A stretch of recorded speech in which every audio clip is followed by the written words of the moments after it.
Mention the spirit of Dunkirk today, and people will associate the phrase with that never say die mentality so closely associated with the British as a nation.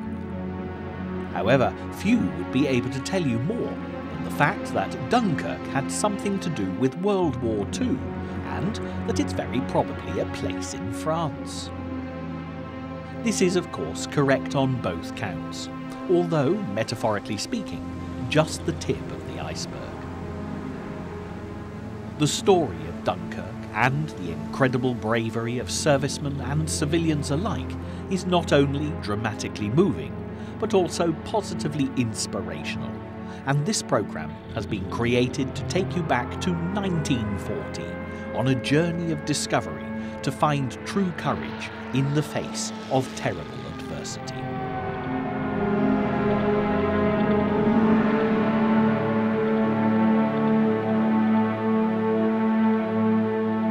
The miracle of Dunkirk, as Prime Minister Winston Churchill so eloquently described the Great Escape, happened early in World War II, between the end of May and the beginning of June 1940.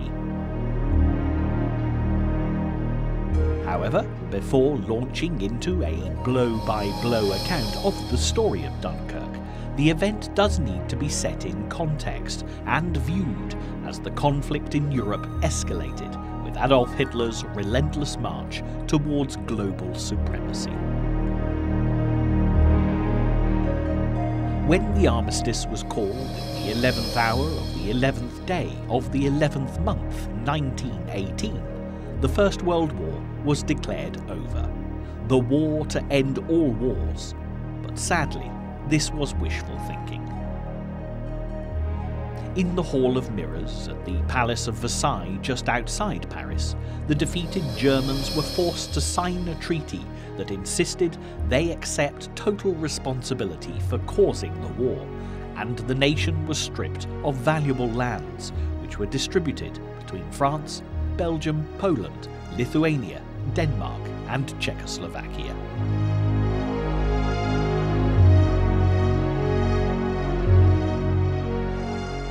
Germany was also forbidden to have an army or any military capability, and the manufacture of arms or armaments was equally prohibited.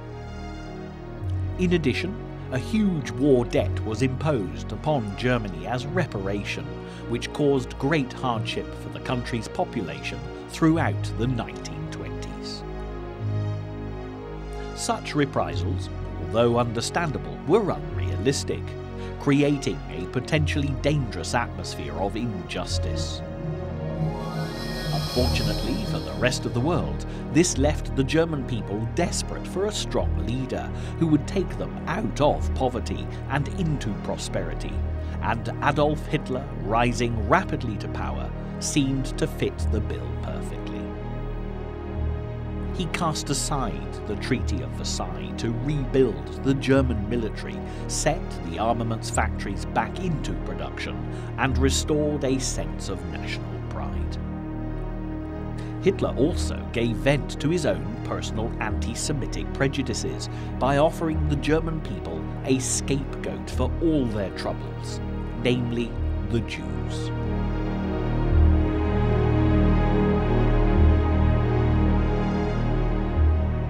Germany's European neighbours and Great Britain across the English Channel looked on in horror and disbelief at the actions of Adolf Hitler and his Nazi followers, as war with Germany for the second time in the 20th century became even more of a possibility.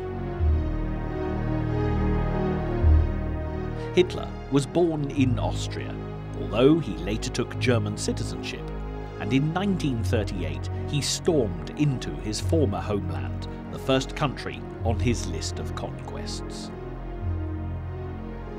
Then Hitler turned his covetous eye towards Czechoslovakia, at which point the rest of the world realised just how dangerous Germany was becoming.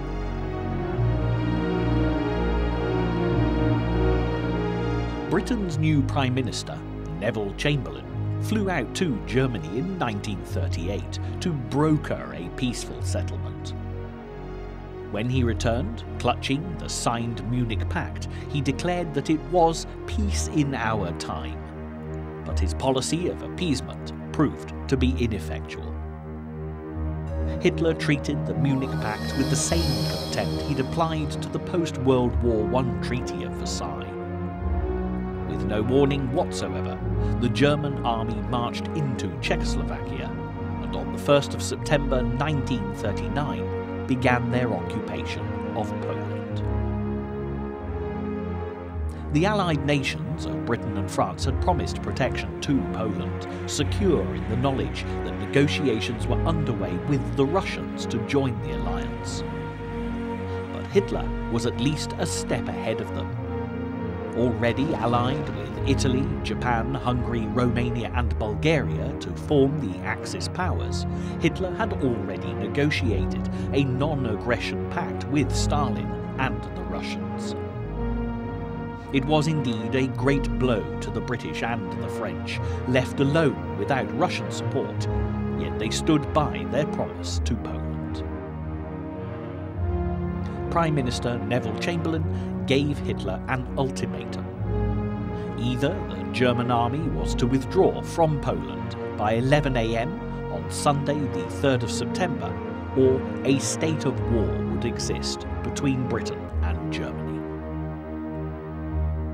As the time ticked by, there was no word from Hitler, and just 15 minutes after the deadline, Chamberlain took to the airwaves and informed the British nation in a radio broadcast that they were now at war with Germany. And now, ladies and gentlemen, here is a recorded message from the Prime Minister, the Right Honourable Neville Chamberlain. I am speaking to you in the Cabinet Room of 10 Downing Street. This morning, the British ambassador in Berlin handed the German government a final note stating that unless we heard from them by 11 o'clock, that they were prepared at once to withdraw their troops from Poland, a state of war would exist between us. I have to tell you now that no such undertaking has been received, and that consequently this country is at war with Germany.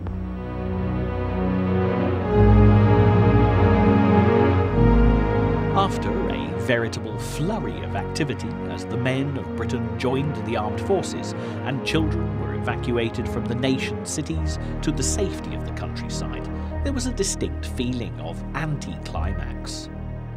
So much so that this period towards the Christmas of 1939 was known as the Phony War, because in Britain the expected aggression from Germany failed to materialise.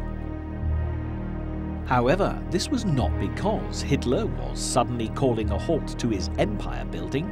He was simply occupied elsewhere, invading Denmark and Norway. The people of Britain certainly enjoyed a period of calm before the storm, although the British Expeditionary Force, more commonly known as the BEF, was dispatched to the Franco-Belgian border. In point of fact, this historic fighting force was established after the Boer War of 1899 to 1902, just in case Britain ever needed to deploy a force to take part in an overseas war again. It was a wise precaution, because at the outbreak of World War I in 1914, the BEF was sent immediately to Flanders, where they fought bravely for king and country. And, quite naturally, the same course of action was taken in September 1939, when the BEF was called to arms once more. As 1940 progressed, Hitler's stranglehold on the countries the Germans had already occupied increased, and his forays into new territories became more and more audacious. On the 10th of May, the Blitzkrieg began, as the Nazis marched into the neutral Low Countries of Holland, Belgium and Luxembourg. It was a vicious onslaught as civilians were targeted by the Luftwaffe in particular, and terror reigned across Europe.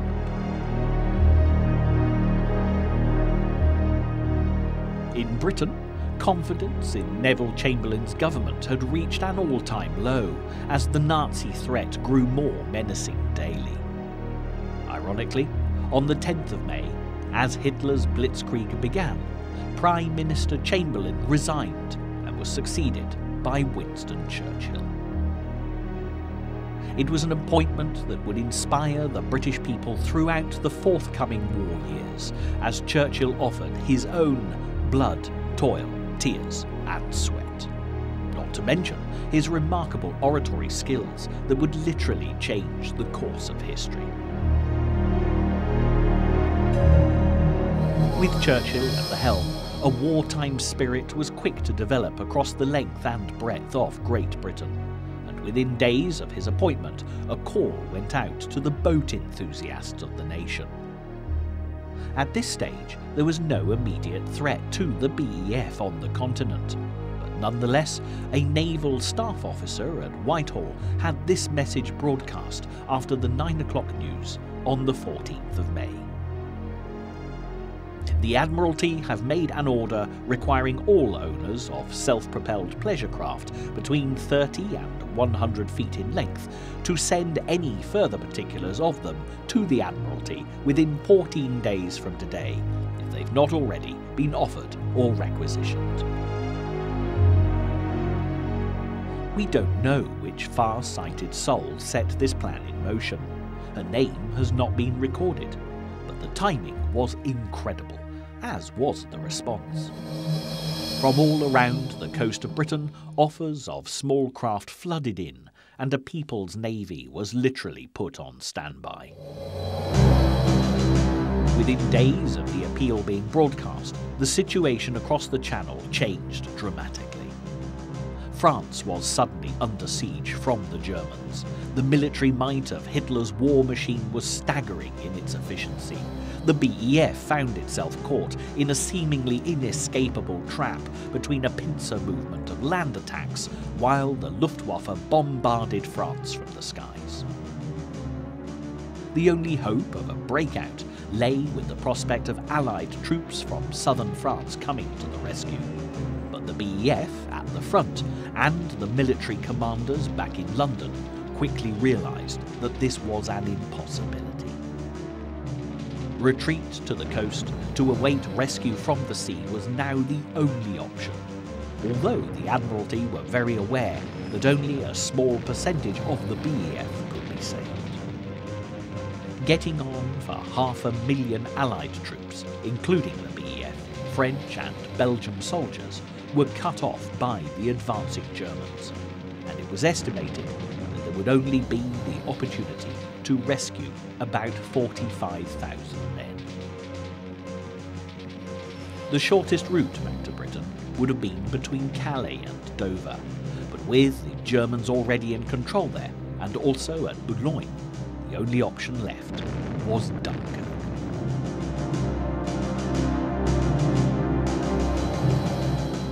As the third largest harbour in France, Dunkirk was certainly a viable option. With shallow waters along the port's neighbouring beaches, there was going to be a problem getting large naval vessels close enough to evacuate the BEF. The small pleasure boats registered with the Admiralty were going to be of vital importance to the operation, and fortunately for all concerned, they were already on standby. By the 26th of May, it was obvious that any further delay in launching a rescue mission from Dover would risk the lives of the BEF even further, and Operation Dynamo, as the evacuation from Dunkirk was codenamed, was given the go-ahead. Events validated the decision on the 28th of May, when the Belgian king, Leopold, ordered a ceasefire and surrendered to the Germans, dealing a bitter blow to his allies, whose forces were left even further exposed to the advancing Nazis. Yet, despite the overwhelming advantage Hitler's troops undoubtedly possessed, as the Allies retreated to Dunkirk, they failed to capitalise upon the situation fully. This is one of the most fascinating subjects for discussion amongst military historians, and is the most contentious issue to arise from the entire 6-week battle for France. After the capture of Boulogne, German panzers secured a strong bridgehead over the Aar Canal, leaving just a short charge for Dunkirk and the retreating Allies within the Germans' grasp. Then, on the 24th of May, the strangest thing happened. An order came through from Supreme Command, directly from Adolf Hitler. Without explanation, the entire left wing of this German attack was halted on the banks of the Aar, forbidden to go any further. The panzer divisions were told to hold the line of the canal and make use of the period of rest for general recuperation.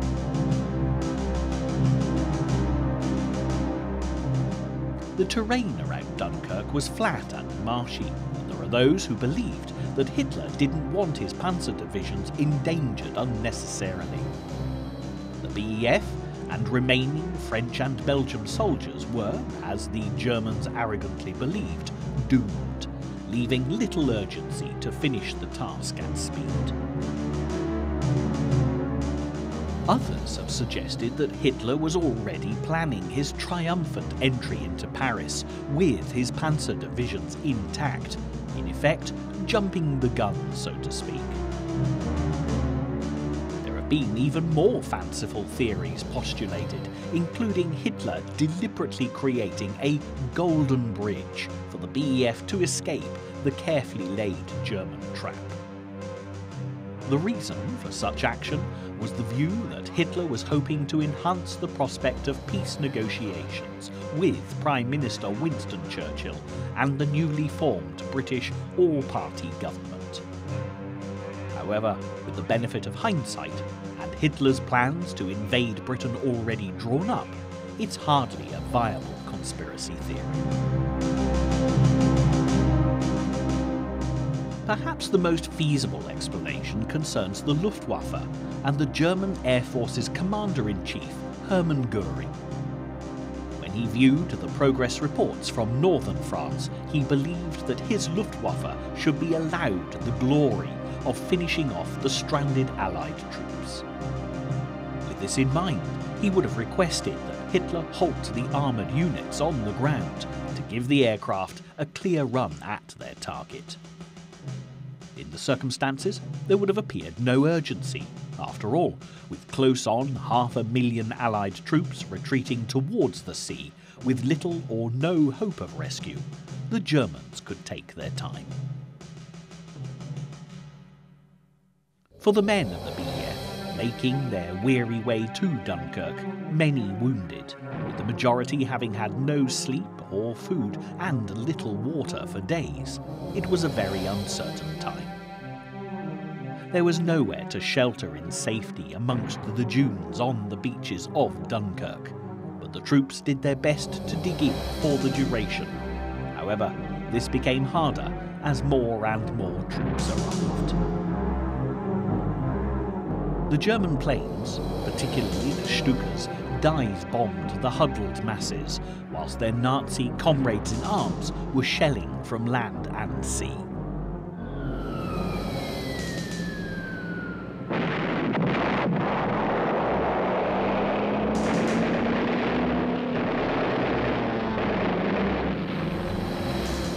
The evacuation of Dunkirk took only a matter of days, but for the Allied servicemen on the beaches, it must have seemed an eternity. They had no idea of what was happening or how long their ordeal was going to last, and the genuine fear that they may never see the white cliffs of Dover again must have weighed heavy on every man's heart. However, this was where the phrase, "the spirit of Dunkirk," comes from. The conditions were appalling. The dead littered the overcrowded ground, and there was little information available. But somehow, the men on the beaches quickly learnt that if you could control your fear when the German bombers actually attacked, it was possible to fight back. The noise was the worst part, but a steady hand, cool, accurate eye, and a rifle could bring down a diving bomber very effectively, and there are many tales told of great valour under fire on those fateful days in May 1940. It was in this atmosphere of terror that the surviving BEF, French and even Belgian soldiers waited at Dunkirk in ever-increasing numbers, whilst back in London, the Admiralty realised that the task of evacuating the beaches was far greater and more urgent than they'd ever imagined.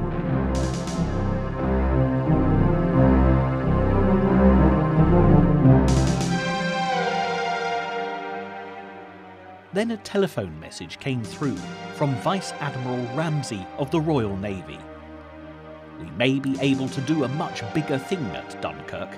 Can you get every available craft round to me within 24 hours?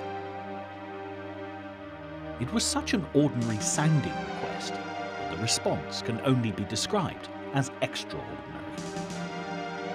Instantly, the Admiralty called up all the boat owners who'd offered their craft as men and boats arrived at given destinations along the south coast. The action was swift and top secret. The civilian fishermen, tugboat skippers and yachtsmen were told little more than the operation they'd volunteered for was likely to prove dangerous. With nothing more than an allocation of tin hats for protection, Britain's most unlikely fleet left under the cover of darkness on their rescue mission to bring home the survivors from Dunkirk. It's hard to imagine the thousands of men packed onto the beaches of Dunkirk thought as the flotilla of small boats came into view. But the realisation that rescue was now a possibility must have been a tremendous relief after such hardship. There was no panic or rush for the boats. Discipline prevailed as the men patiently waited their turn. Although amongst the smoke and devastation, it was evidently a frantic scramble at times. This eyewitness account from one of the volunteer skippers is very telling indeed. Machine gun bullets and bombs were falling like hail around the rescue ships and the troops left on the sands waiting to be taken off. I took my boat ashore to the nearest group waiting shipment. I had my boat full before I could say Jack Robinson. Between the 30th of May and the 3rd of June 1940, the little ships transported the men from the Dunkirk beaches to the larger naval vessels lying off the coast of France. The German onslaught never let up, and the sunken shipping littering Dunkirk harbour made the passage to safety even more hazardous.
Volunteer-manned smaller craft actually made the trip backwards and forwards between Dunkirk and the English coast time and time again, despite the constant threat posed by the Luftwaffe.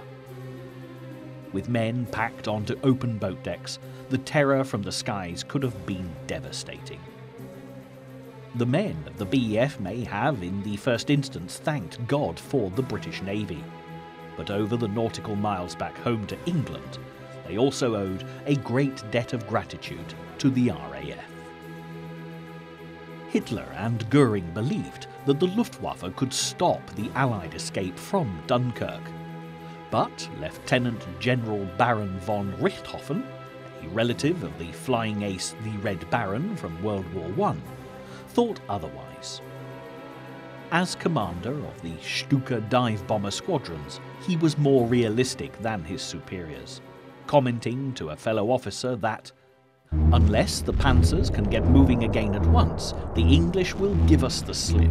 No one can seriously believe that we alone can stop them from the air."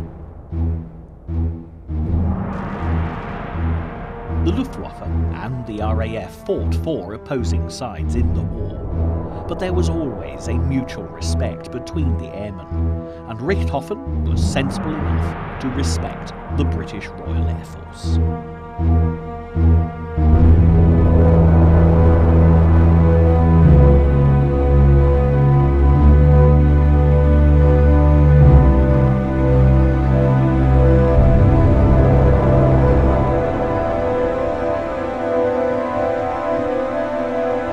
Today, this beautifully restored Spitfire is making a display flight over the Lincolnshire countryside, where it will land at the Aviation Heritage Centre at East Kirkby. It was from airfields very similar to this one that the young British fighter pilots took to the skies to tackle the mighty Luftwaffe in order to protect the precious fighting force being rescued from France. The Spitfires played an important role, along with the larger bombers taking on the coastal attacks. It cannot be denied, the RAF suffered heavy losses. But in the dark days of Dunkirk, they inflicted more damage on the enemy than they received, which proved crucial, ensuring the escape of over 330,000 Allied servicemen.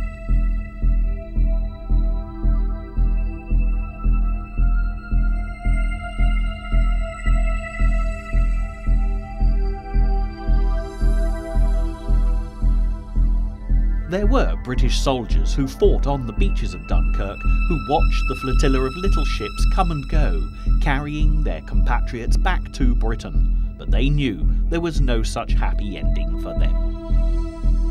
A small British detachment was sent to nearby Calais to fight a rearguard action, where they bravely held out against the Germans for several days, playing their part in the operation. Sadly, almost all of this gallant force was killed or taken prisoner, knowingly paying the ultimate price for the good of their fellow man.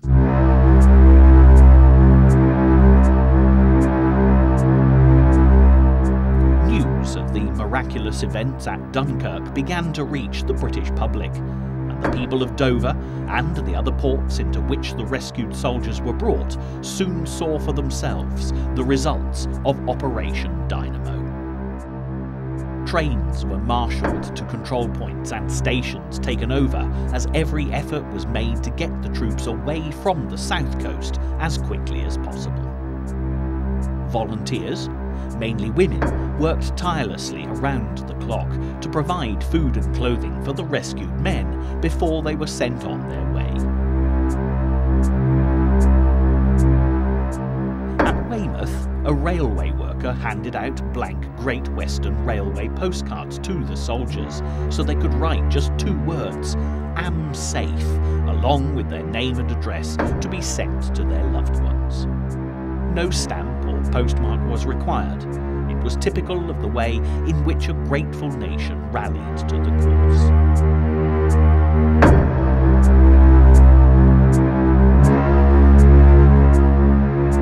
Everywhere, the people of Britain talked of Dunkirk, and Winston Churchill gave some of his finest speeches in direct response to what had happened.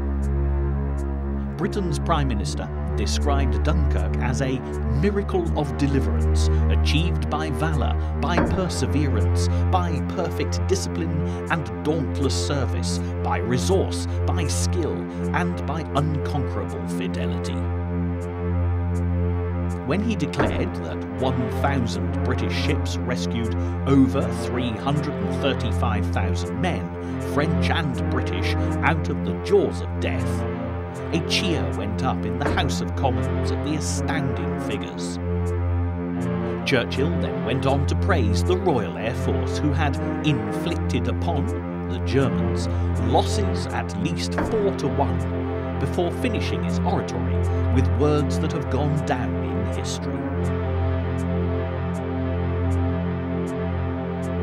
Even though large tracts of Europe and many old and famous states have fallen or may fall into the grip of the Gestapo and all the odious apparatus of Nazi rule, we shall not flag or fail. We shall go on to the end.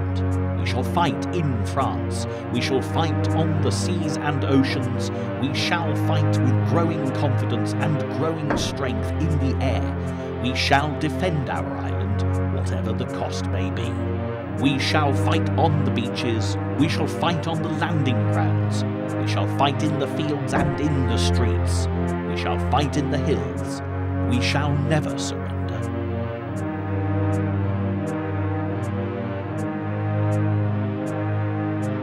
This was fighting talk indeed, yet nevertheless he acknowledged the military disaster that Dunkirk undoubtedly was. But for Winston Churchill and every patriotic soul in Britain, a legendary spirit rose out of those few brief May and June days when the British Expeditionary Force was brought safely home, quite literally, to fight another day.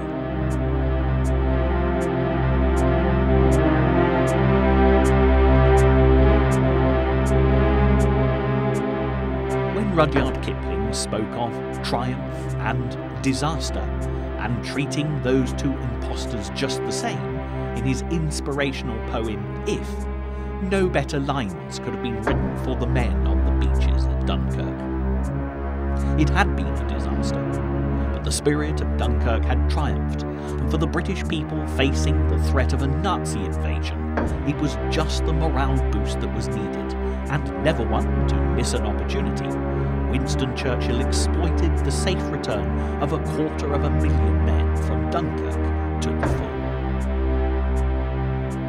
The people of France, who also fought so bravely for the rescue effort at Dunkirk, could sadly find no consolation in the operation's successful outcome. Their beloved homeland was now overrun with German troops celebrating a great victory, with orders to march on to the nation's capital, Paris, and seize it as a prize for Adolf Hitler and the Third Reich. For the French, many felt that Dunkirk marked the moment when they'd been abandoned by their British allies. From their point of view, rather than being a rescue operation, it had quite simply been desertion.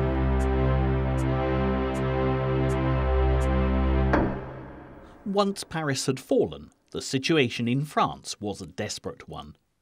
An armistice was signed with Germany by the puppet French Vichy government that occupied a token area of France, with Marshal Pétain, an ageing World War I hero, in control. The rest of the nation was under Nazi domination, but for the proud French, the fight against German tyranny would never be given up. The French resistance worked secretly to undermine the occupying army at every possible opportunity, bravely risking their lives in the fight for liberty on a daily basis. Charles de Gaulle, the leader of the Free French, fled to England to continue the opposition against Hitler.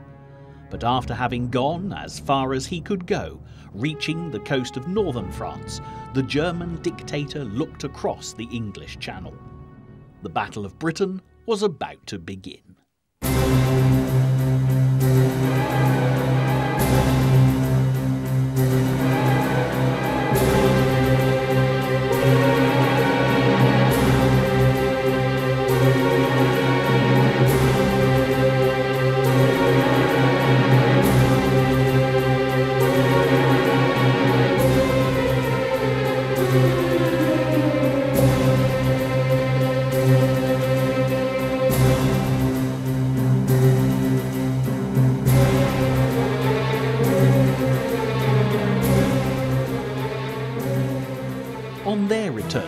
Britain, the men involved in the escape from Dunkirk were revered as war heroes. The newspapers were filled with stories of heroism in the face of extreme danger, and the reality of the conflict, which had so far failed to significantly touch the lives of the people of the United Kingdom, suddenly hit home.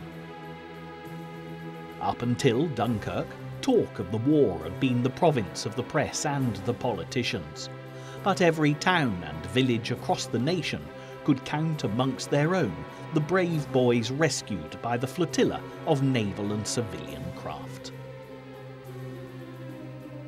The German High Command had evidently underestimated the resourcefulness of the British armed forces, on land, over sea and in the air.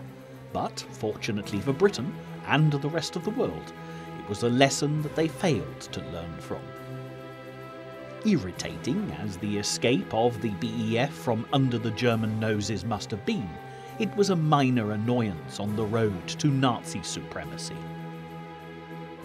There was no allowance made by the Germans for the huge psychological morale boost that Dunkirk had given the people of Britain and its military personnel. The spirit of Dunkirk would have a direct bearing on what was to come next for every man, woman and child throughout the land. Hitler believed that he and the German army would win the Battle of Britain with ease, whereas Winston Churchill and the people of Britain knew it was a battle that would not be lost.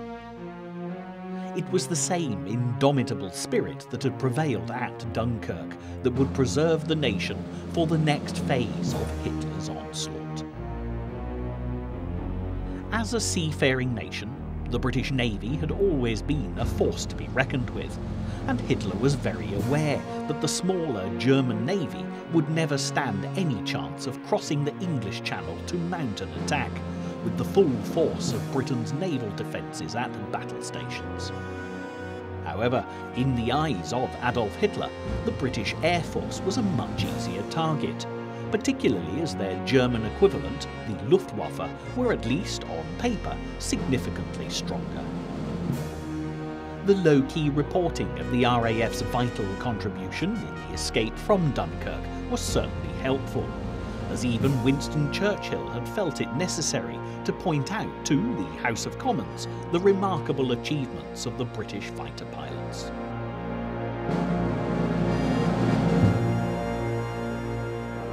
Wars are not won by evacuations, but there was a victory inside this deliverance which should be noted.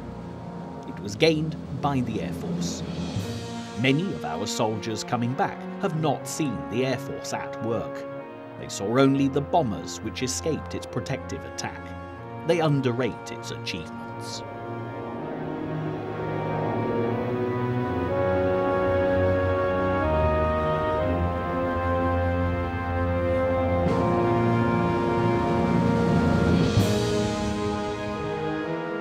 Hitler, in his march towards the invasion of Britain, also made the mistake of underrating the RAF, but from the standpoint of military strategy, he targeted his enemy well.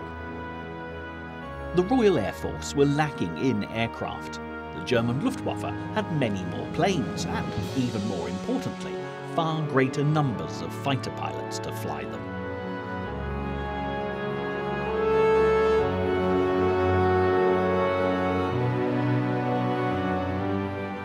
For the British airmen, the stereotypical image of well-educated, handsome young men with flamboyant moustaches risking their lives every time they took to the air is perhaps one of the most romantic of the entire war.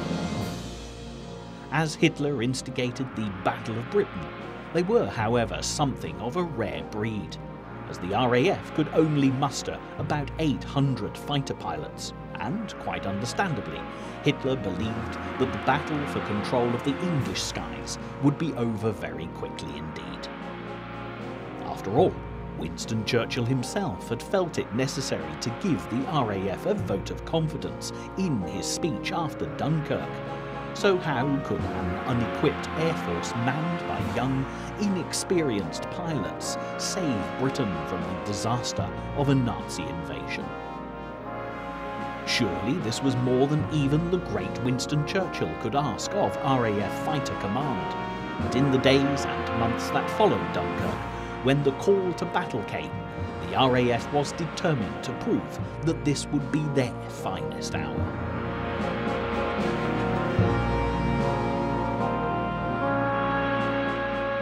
In the first instance, the Luftwaffe targeted the air bases of southern England, destroying planes which were already in short supply. The British did have the advantage of James Watson Watt's newly invented radar, and although by no means perfect, it could track the Luftwaffe in flight and help predict where they would attack. Needless to say, the German Air Force soon targeted the radar masts, as well as the airfields and ground crew, where the workload was relentless as everyone rallied to keep the British fighter pilots in the air. The deadly threat to the ground crew in the attacks on the airfields meant that they faced as much danger as the pilots, and after a short period of attrition, the Luftwaffe was in the ascendancy. The pilots and ground crew were so depleted in numbers that those who survived were managing on less and less sleep as the enemy just kept coming. However, the same spirit that had fortified the courage and tenacity of the British Expeditionary Force on the beaches of Dunkirk prevailed, until Hitler took a similar fateful decision to the one he'd made, halting the German Panzer Division at the Ahr Canal. Call it fate, good fortune, the sun shining on the righteousness, dramatic irony, or what you will, but at the 11th hour, when the RAF knew that they were all but beaten, Hitler changed his tactics, and in the brief moment of respite, the British Air Force regrouped and survived, literally, to fight another day. Some say that the Germans were within hours of winning the Battle of Britain when Hitler gave the order for the Luftwaffe to switch their attacks to London, the nation's capital. By all accounts, a German bomber, being hotly pursued by a British fighter pilot, dropped his bomb load over London. Churchill, believing that this was a deliberate act of war, retaliated by dispatching the RAF to bomb German cities. Incensed, Hitler took the immediate decision to adopt the Blitz tactics that had worked so well for him on mainland Europe. The Battle of Britain was about to become the Battle of London, and the civilians of the city would need to foster the spirit of Dunkirk if they were to stand any chance of surviving.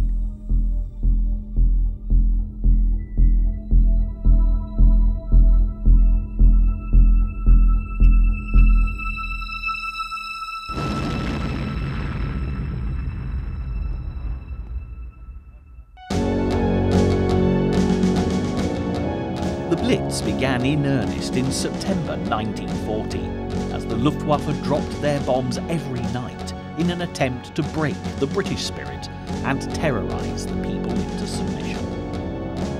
Britain stood alone against Hitler, but far from demoralising the population, the vicious attacks only made the people more determined to stand against German aggression. Every night, as the air raid siren sounded, families made their way to garden shelters, and in London, down into the underground stations for protection.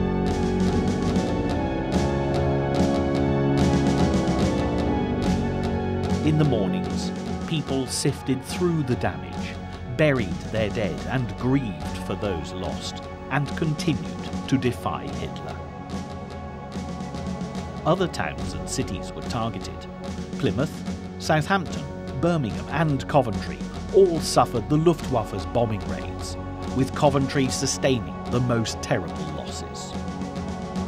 It took all Winston Churchill's leadership skills to keep the spirit and willpower of the beleaguered British people positive, but he succeeded admirably.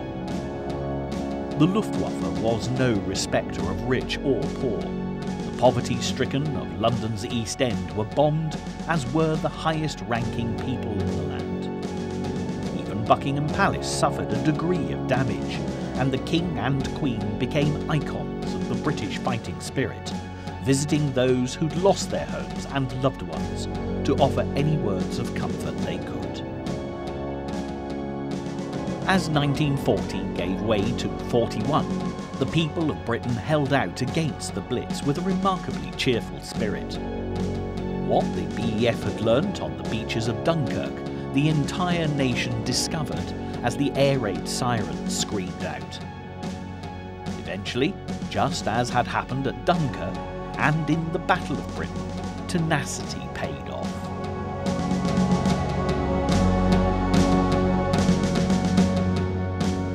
By June 1941, the Germans, having failed to capitalise on the advantages gained on mainland Europe, turned their attention away from Britain.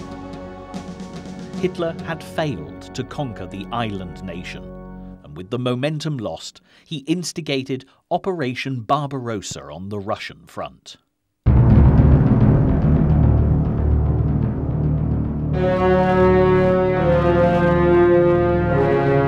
Throughout the remainder of the war, bombing raids on Britain continued, but never with the brutal intensity that had characterised the Blitz. The British as a nation had weathered the gathering storm of Adolf Hitler. Firstly, the British Expeditionary Force at Dunkirk stood firm until they could be rescued by the Navy and that remarkable flotilla of civilian boats. Then the Royal Air Force held out against the Luftwaffe until a lone German bomber quite unintentionally changed the focus of attack. And last, but definitely not least, the people of Britain showed immense courage under fire until Hitler turned his attention from the west to the east, as the global implications of World War II gave the British people a much-needed period of respite. By the end of 1941, world events had changed the progress of the war dramatically, most notably the Japanese attack on the American Navy at Pearl Harbor on the 7th of December. Within days, Britain no longer stood alone against the Axis powers and Adolf Hitler's Third Reich, because America entered the war, bringing with her much-needed men, machinery and money to boost the Allied cause and fight their own battles against the Japanese in the Pacific. The first American GIs arrived in Britain in the new year of 1942 with a sense of optimism that added a dynamic edge to the stoicism that the nation had endured. However, not everyone was pleased to see them. The expression, overpaid, oversexed and over here, was often used to describe the American servicemen, although the younger female population of Britain, long starved of male company, certainly seemed to appreciate the GIs. For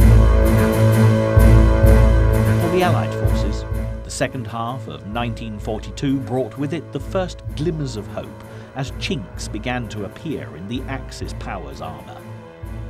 At the Battle of Midway, in the Pacific, the Americans turned the tables on the Japanese. In North Africa, Field Marshal Sir Bernard Montgomery led his men to victory at El Alamein, and the Russian forces counterattacked the Nazi incursion at Stalingrad. News of Hitler's barbaric treatment of the Jews began to reach the Allies, confirming the free world's worst fears of what Adolf Hitler was capable of. There was no time to lose in the battle against Nazi domination. Throughout 1943, the tide against Hitler continued to turn. The threat posed by German U-boats in the Atlantic was neutralised when British codebreakers cracked Enigma to reveal the deadly vessel's whereabouts.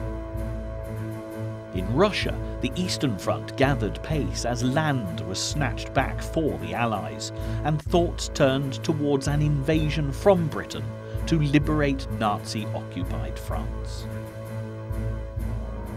June the 6th, 1944, has gone down in history as D-Day, the beginning of the end of World War II. In the weeks prior to this auspicious date, the south of England was transformed into a virtual army camp as men and machinery from Britain, America, Canada and other Allied countries gathered in preparation for the attack on Hitler. Unlike the aftermath of Dunkirk 4 years earlier, this time the troops were preparing to leave Britain to revisit the beaches of northern France. They had no intention of being driven back into the sea. The Allied invasion force, under the command of American General Dwight D. Eisenhower, was an army of liberation rather than one in retreat, and the people of France had waited an awful long time for this moment to come. Hitler knew that an Allied invasion was imminent, but believed that it would come between Dover and Calais, taking the very beaches of Dunkirk that had been evacuated. This was crucial to the mission, as the area targeted by the Allies was to be between Cherbourg and Caen, much further along the Normandy coast, because the element of surprise would be a significant factor if the Allies were going to succeed. The weather in the June of 1944 was unseasonable to say the least, with gales and storms more appropriate to the middle of winter. Crossing the Channel was far from smooth, as over 130,000 men were carried by some 6,500 vessels to the beaches of Normandy, codenamed Utah, Omaha, Gold, Juno and Sword. Depending on where they landed, the German resistance ranged from little or nothing to all-out warfare, and the Americans who landed on Omaha Beach suffered the greatest losses.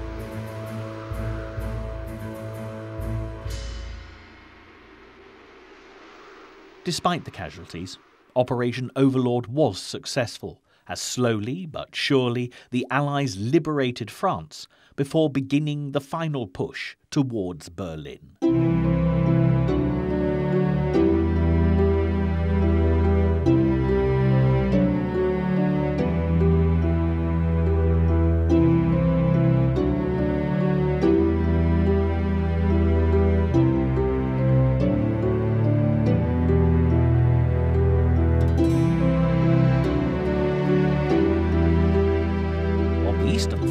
The Russians were also heading for Berlin, having liberated the concentration camp at Auschwitz early in 1945, revealing the true horrors of the Holocaust.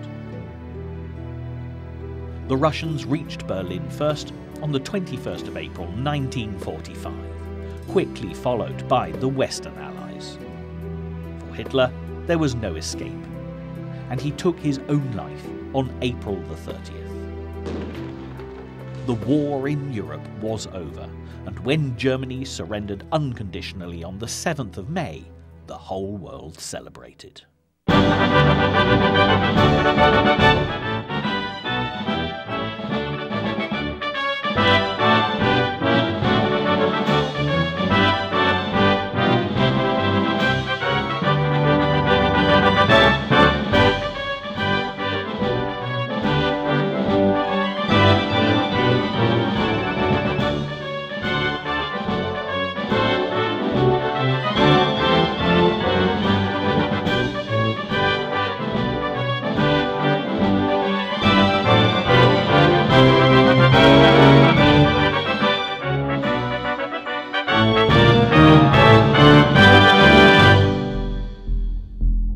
However, the war in the Pacific continued for just a short while longer, until on the 6th of August 1945, an atomic bomb was dropped on the Japanese at Hiroshima.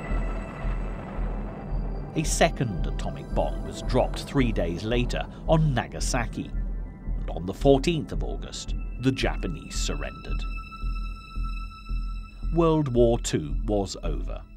The biggest conflict history had ever known had reached its conclusion, leaving some 50 million people dead, more than 6 million of whom were Jews. It was a high price to pay, but the world could at last look forward to a peaceful future.